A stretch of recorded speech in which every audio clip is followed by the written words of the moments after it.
프로비저널이라고 하는 거. 보통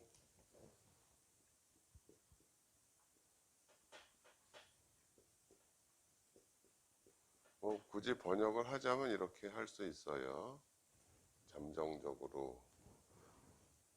예전에는 템퍼러리라고 했는데 그 말은 적합하지 않다고 그랬어요. 임시로 그냥 넣어놓는 거가 아니라, 그냥 막연히 임시가 아니라 이 뭐 레진이라는 재료 뭐 주로 그렇게 만들어서 이것이 과연 환자 입안에서 모양이나 기능이나 뭐 여러 가지 그런 부분들이 적절한가 하고 확인을 하는 거예요. 프로비저널이라는 건. 그죠? 예를 들어서 이제 여기 봐요. 이분이 여기서부터 약간 이가 다 흔들려. 흔들흔들해. 벌써 한 20년도 더 전에 하셨고, 내가 지금도 잘 쓰고 계셔. 다 흔들흔들한데.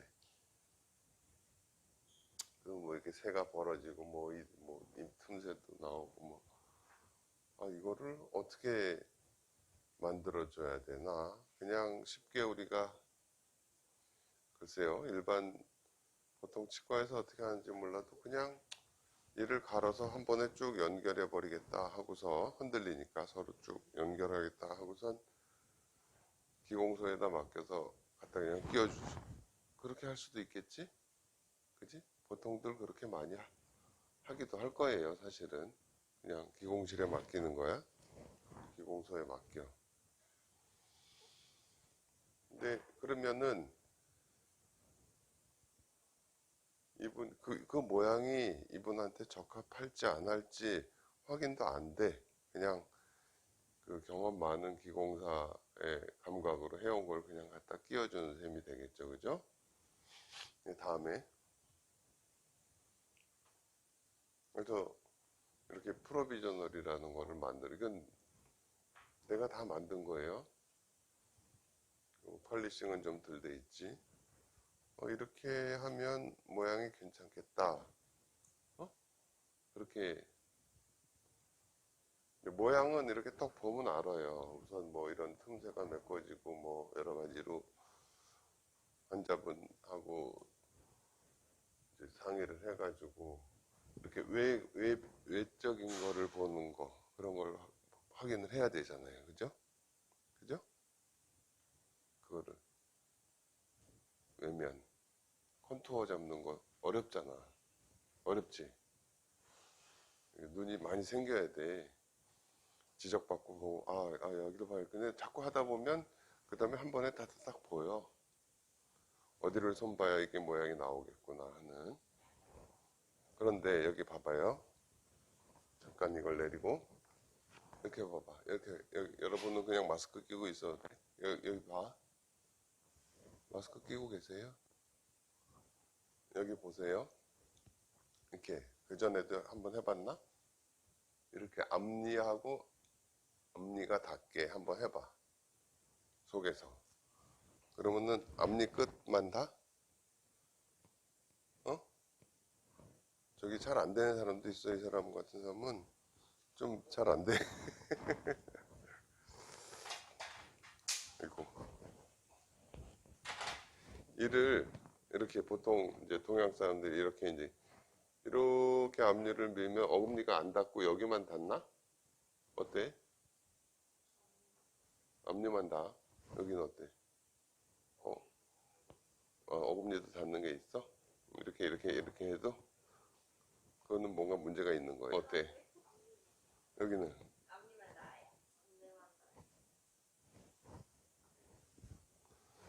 이렇게. 자, 그럼 잘 봐봐요. 잘 봐봐. 이렇게 하니까 앞니만 닿아. 근데 만약에 이거를 이렇게 더 기울여서 이렇게 하면 어떻게 될까? 또 앞니만 닿겠지. 그지? 이렇게 더 급하게 내려가니까, 그지? 이해가 되나? 여기 이해가 돼? 앞니 이 바깥의 모양은 어떻게 두던지 간에 이 안쪽을 약간 기울여지게, 여기 바깥에는 이렇게 그냥 만들었다고 치고 더 기울이면은 앞니가 더 빨리 내려갈 거 아니야. 이렇게 하니까는 어금니가 더 많이 벌어지겠지요. 그렇지 않을까요? 그 다음에 반대로 여기 이렇게 해서 어금니는 안 닿고 앞니가 닿는 치아를 이를 좀 안으로 바깥으로 내고 싶다 이렇게 만들었다고 쳐. 이렇게 조금 이가 이렇게 톡 떨어지지 않고 쭉 가면 어금니도 닿을 수 있어. 그죠? 이 사람은 주로 그런가 봐.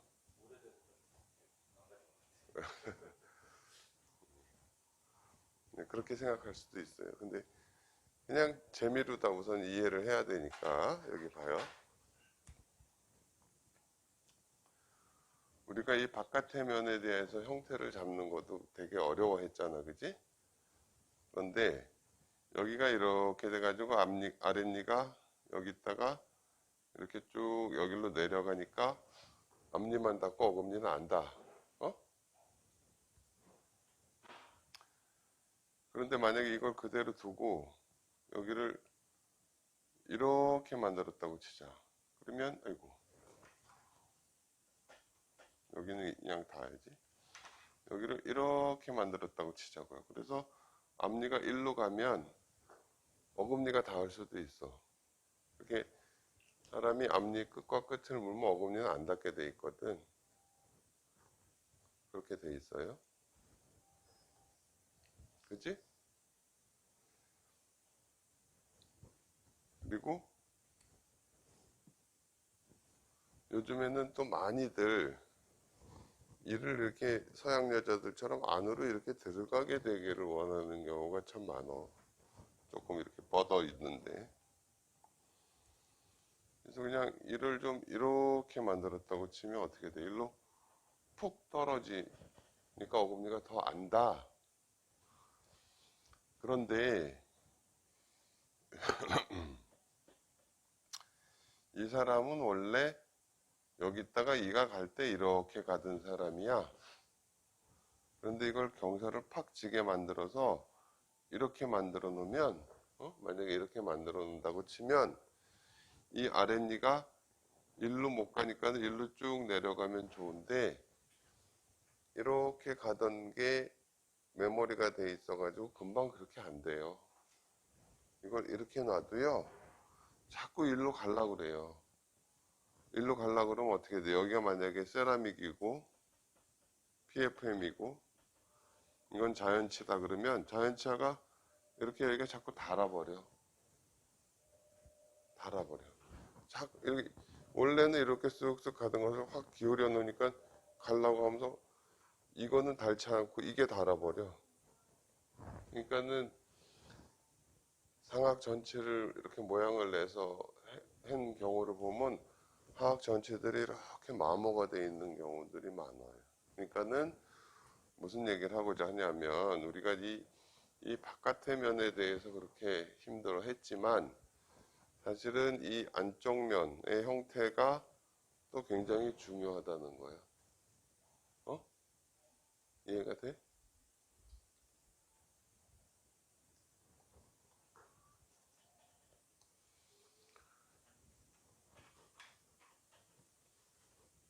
그래서 이를 그냥 무턱대고 이렇게 만들어 놓고서 그 다음에 환자가 쓰게 하는 게 아니고 항상 저런 뭐 플라스틱이나 레진 같은 재료를 이용해서 이 경사는 어떻게 잡아줘야 이분이 기능상 무리가 없을까 하는 것도 또 확인을 해야 돼. 우리가 최종 보철물을 다 만들어 놓고 끼웠는데 자꾸 걸린다 그러면 그걸 다 갈아버릴 수도 없고 다시 만들어야 되잖아. 그러면 몇 번을 다시 만들어야 돼? 우연히 맞을 때까지 계속 다시 만들어야 되잖아요. 그게 아니고 프로비저널, 잠정 보철물이라는 거를 통해서 이분이 기능적으로 편안한 그 형태를 찾아야 된다는 얘기지. 알겠어요?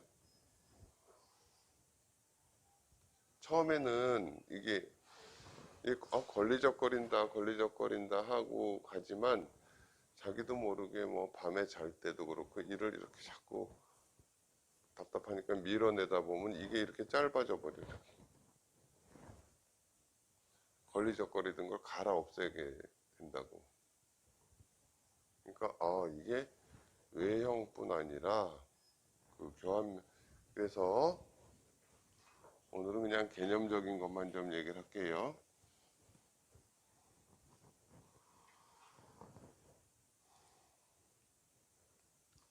틀니도 보면 틀니가 이렇게 단면이 이렇게 생겼잖아요. 예? 틀니를 보통 세 부분으로 나눠요. 여기서부터 여기까지를 교환면 이렇게 말하고, 여기서부터 여기까지 조직에 딱 닿는 부분을 인상면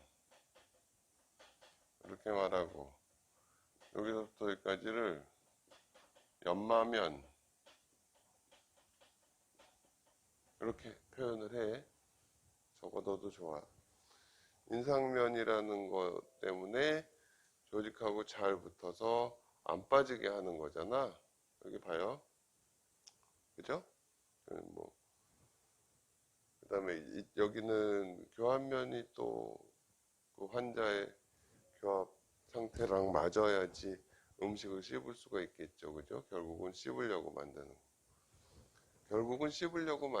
하지만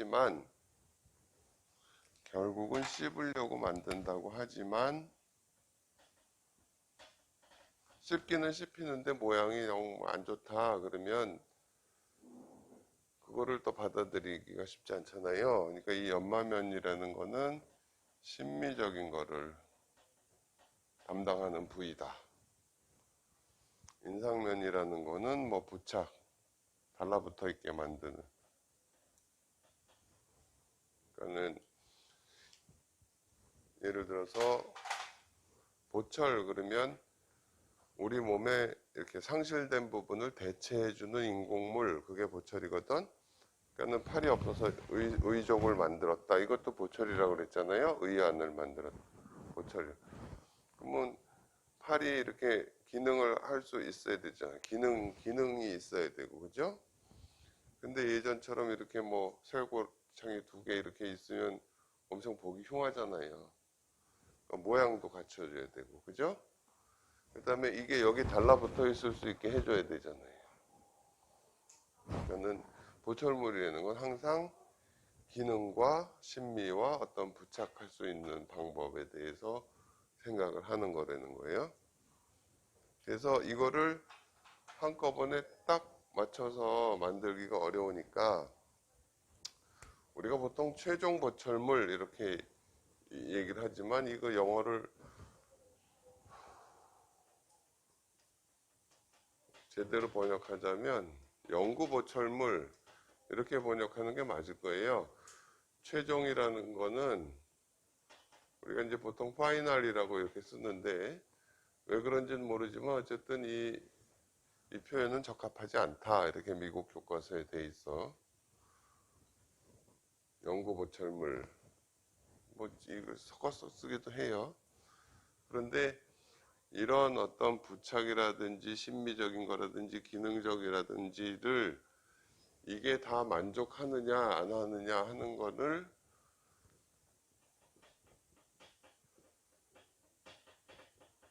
점정보철물을 통해서 다 확인을 해야 된다는 거지. 예? 이해가 돼요? 저렇게 우선 일을 저렇게 만들어 놓으면 저분이 뭐 그렇게 썩 보기 좋진 않다고 느낄 거예요. 뭐 펄리싱 같은 게. 근데 또 기공소에서는 폴리싱만 열심히 해는 것 같아. 그러니까 이분이 이 형태도 괜찮고 그 다음에 이 뒤쪽의 형태도 또 기능적으로 적합해야 되고 또 하나는 치아에 이렇게 마진까지 잘 맞춰서 이렇게 만들어줘야 되는데 여러분이 이제 좀 뭐 많이 배워서 뭐 특히 뭐 이 템포러리 만드는 거, 템포러리 잘 만든다고 뭐 자랑들 하고 그러는데, 실제로 보철물은 이렇게 마진이 딱 맞아야 되고 그래요. 그런데 템포러리를 그냥 적당히 씹을 수 있게 만들고 이렇게 마진도 좀 뜨게 만들고 그러면 어떻게 되는지 아세요? 이가 시려요. 여기 자극이 계속 이가 시려.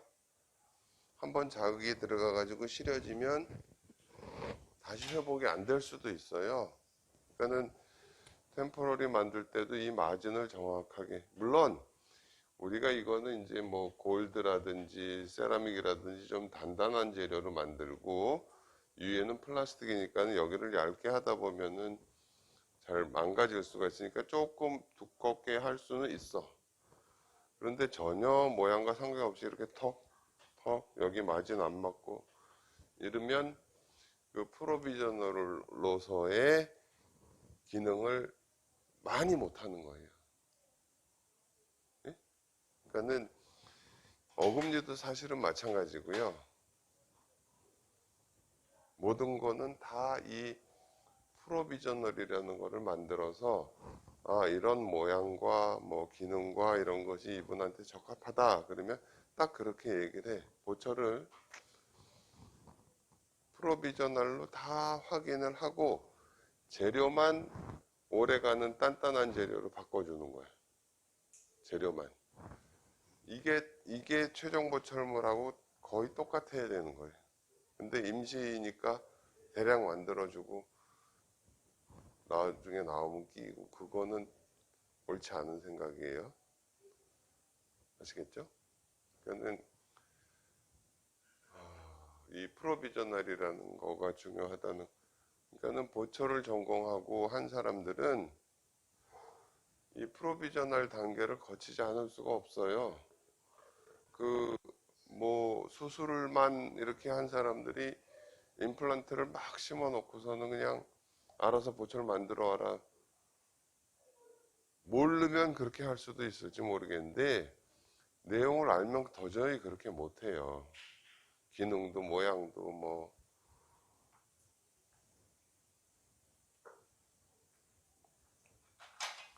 내가 왜 수플란트라는 거의 숫자는 그냥 한자.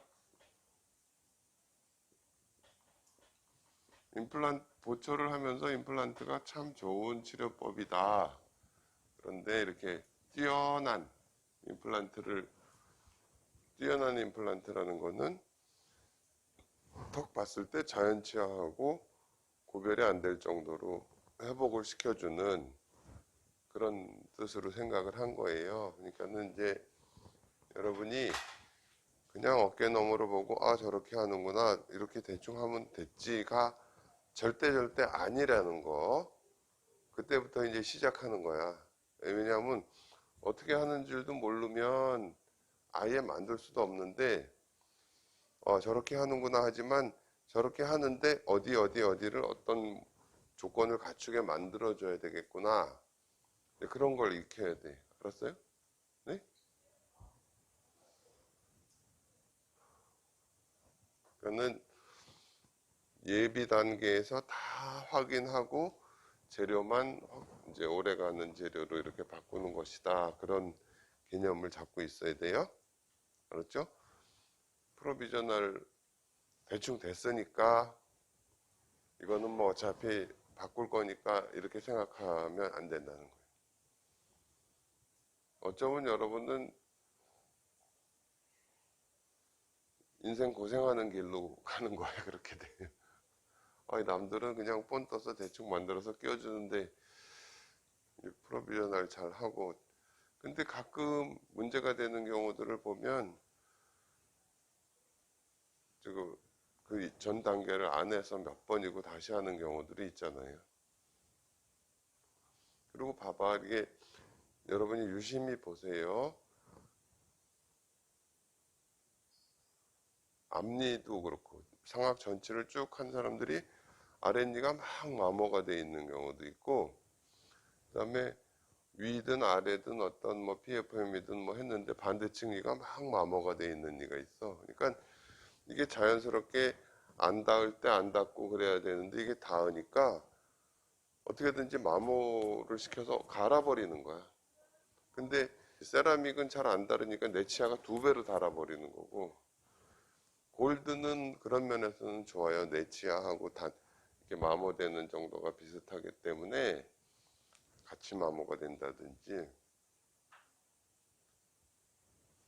그런 이제 여러 가지 복잡한 내용이 있는데, 저분은 어쨌든 상태가 그리 오래 가지 못할 것처럼 생각을 했는데 최대한 확실하게 했더니 20년 이상을 쓰고 계시는 거야. 여전히 쓰고 계셔.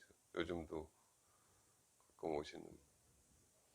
그래서 우선 이 프로비저널이라는 거를 그냥 대충 임시이라고 생각할 것이 아니구나 하는 개념을 좀 알으시라고 이렇게 얘기를 했어요. 다음에 또 얘기할게요. 그러니까는